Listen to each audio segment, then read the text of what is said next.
15ই জুলাই খুলবে গ্যামন সেতু পরিদর্শন করে জানালেন সাংসদ কনাথ।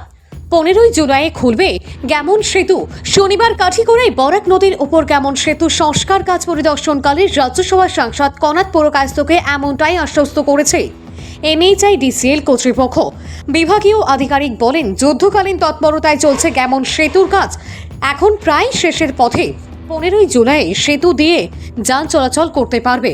সবাই জানি যে এটা কিছুদিন আগে এটা মেরামতের জন্য রাস্তা বন্ধ করে দেওয়া হয়েছিল এবং রাস্তা বন্ধ করায় স্বাভাবিকভাবে অনেক অসুবিধা হয়েছে, কিন্তু NHIDCL এর যারা কার্যকর্তারা যারা রয়েছেন তারা কাজ করছেন, দিনরাত তারা কাজ করছেন এবং আজকে এখানে এসে যেটা তাদের কাছ থেকে যেটা রিপোর্ট যেটা পেলাম যে আগামী 15 তারিখ পর্যন্ত এই ব্রিজ খুলে দেওয়ার একটা পরিকল্পনা তাদের রয়েছে এবং কাজ মোটামুটি প্রায় শেষ।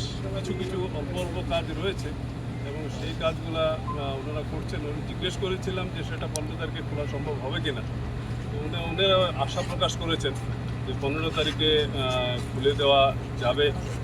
তো স্বাভাবিকভাবে এই ব্রিজটা ওপেন হয়ে গেলে আমাদের যে যোগাযোগের যে সমস্যা কিছুদিন ধরে এই অঞ্চলে ছিল সেটা থেকে আমরা মুক্তি পাবো। তো আজকে আমরা এখানে এসেছিলাম, এখানে এটা পুরো ব্রিজটা কাজ কিছু পরিদর্শন করি এবং মোটামুটি ভালো কাজ হয়েছে।